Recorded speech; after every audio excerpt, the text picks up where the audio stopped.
Well, welcome back to Marriage Beyond the Veil. All right, so today it's on you, sister.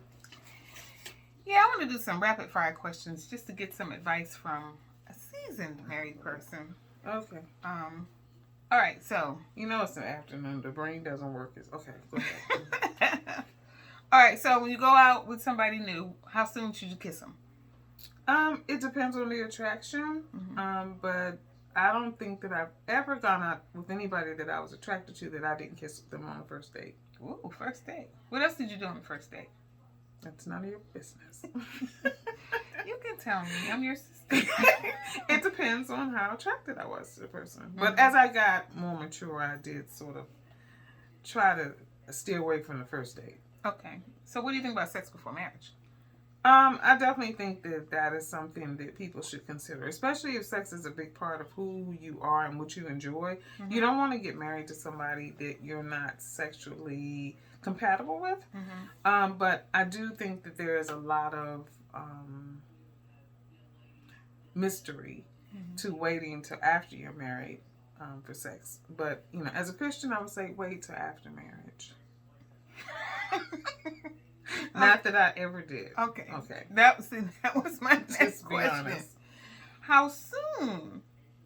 Again, it depends on that attraction, and also depends on how old you are. So for you young people, for people who are, in their 20s and early 30s or whatever, and, I would say take a little bit of time, let the mystery be there. But when you get our age, for my sisters that are 50 and up, and you're it's nothing wrong with jumping out there if you feel so compelled that first date. It may just be somebody you just want to hit it and get it. Yeah, that's true. And then keep it moving. Sometimes you really want to just keep it moving. Yeah, keep it moving. You're like, okay, well, that wasn't all it was. Yeah, exactly. So we're not gonna do that again. Yeah. All right. So here's one. So when you started dating Fred, and I know y'all got married really quickly, but how soon before y'all started talking about, like, do you want kids? Like, did you have this discussion before he asked you to marry him, or like, when was that discussion? It was before. We talked about everything. I mean, everything. And the strange thing is that he still denies this to this day. He said he didn't want any kids. That's what he told me initially. He said he didn't want any kids. And then one day he came home and said, let's have a baby. What was that? I remember you got pregnant. Before I got pregnant with John. Oh, you silly.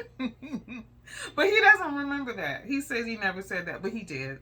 I know I'm not crazy, and I know it wasn't one of my other boyfriends. So, speaking of religion, so when did y'all talk about religion? And that was early on too, because that was one of the things that I had previously had not made sure was in the relationship.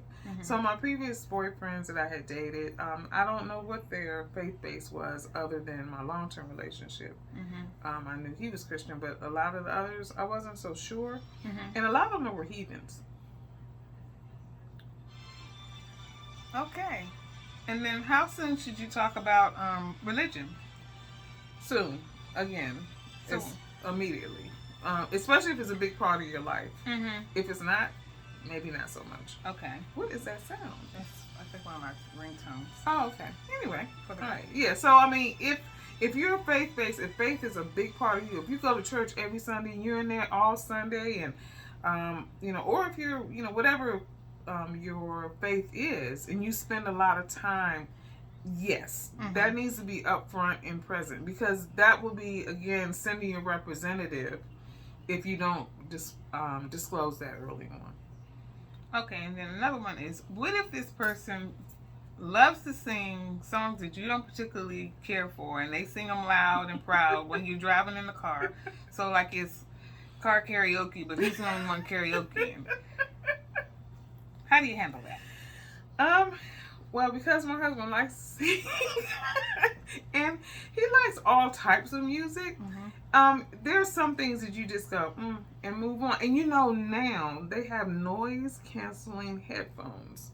So, I mean, you just put some headphones on and let them karaoke along, or you join in with them or tease them, You know, so I mean, that's just, I mean, that's such an easy thing. And the one thing that I would say is that, you know, there are some things that are deal breakers, some things that can cause dissension in a marriage, but there's some things, or relationship, but there are other things that, you know, you just have to go with the flow. It's not worth the argument. It's not worth, you know, being that picky about. You know, I just enjoy.